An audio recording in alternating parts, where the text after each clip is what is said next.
This is why most people aren't very good with a nunchaku. And I don't mean to say that you're not going to be very good, because if you work at it, you will be. But most people, you'll see, are holding the nunchaku up here, okay? They swing their wrist. There's no power, right? Where with the nunchaku, we want there to be power. We want it to be that if you hit the guy with it, bones are breaking. That's the goal with the nunchaku. Bones should be breaking. Right? So we'll start with our right foot forward.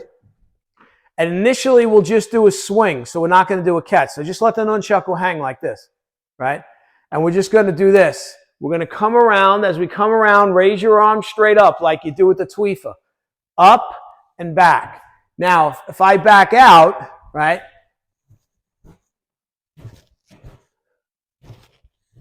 We change to the other hand, switch feet, and now we work the left side.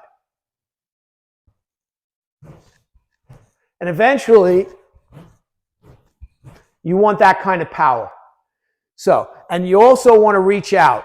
So if I'm doing it from the side, don't do these tight. I see this all the time in nunchaku, even on Okinawa.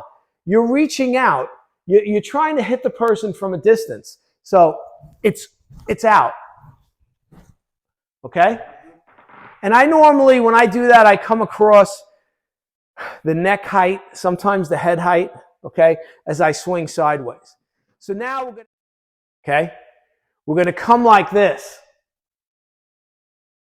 And then we thrust. So from the side, it looks like this. So I'm here, this is here, and this can be a block. So believe it or not, what you can do is, as the bow comes in, you catch it and do this. So as the bow comes in, you let the nunchaku do this, then you snap them, and the bow goes flying, right? Yeah. So we don't have to do that on this one, though. We just come here like this, which could be a block, and then strike. And you're hitting with the, obviously with the end of the nunchaku, you're hitting him in the face, right? So again, you come here, you go strike, right? Then I'm here, I go to the other side, here, strike, here, strike, here, I want to get hit by strike. And the problem is, you see a lot of people swing the nunchaku, they swing it like this with their wrist. So it's like this. They do figure eights like this. Well, we don't do figure eights like that. We do figure eights like this.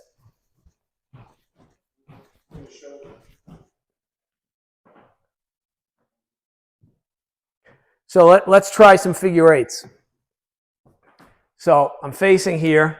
I'm in my stance. And again, this stance, in Matayoshi, they'll say Sanshin, but you know, we know it as Seisan from Isshin-Ryu, so either one, right? And you're going to keep your hand here, and you just diagonal. It's a diagonal line through the face, a diagonal line through the face. So it's just 1, 2, right? And 1, 2. And initially, don't worry about power. See, you're using your... See, my wrist never does this. My wrist stays straight. Right? So you want to come here, here, and here. So if I do with power,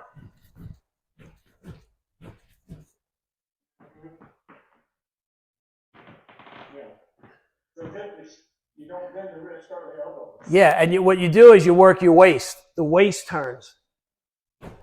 The waist turns. So if you watch, I'm rotating around the rod. So now we come from the floor, and it comes from floor to sky. So it goes up and like this.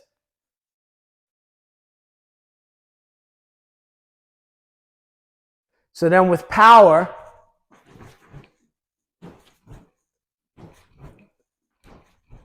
so it comes from underneath like this. Up, up, up. So reverse figure eight. Put the nunchaku under your armpit. This is like the Bruce Lee move, right? So we're here. It comes out and strikes, and then you catch it back under your armpit. You can do it once. So from the side, it looks like this. Right? You just go out. And again, this is just a fast move. You're just trying to strike him right in the face. You know, pop, you know, hit him. Or even if he's got his hand is out. You can strike the hand, you know. So, but it's not that powerful. So it's more a distraction where you'd hit and then follow up with the next technique.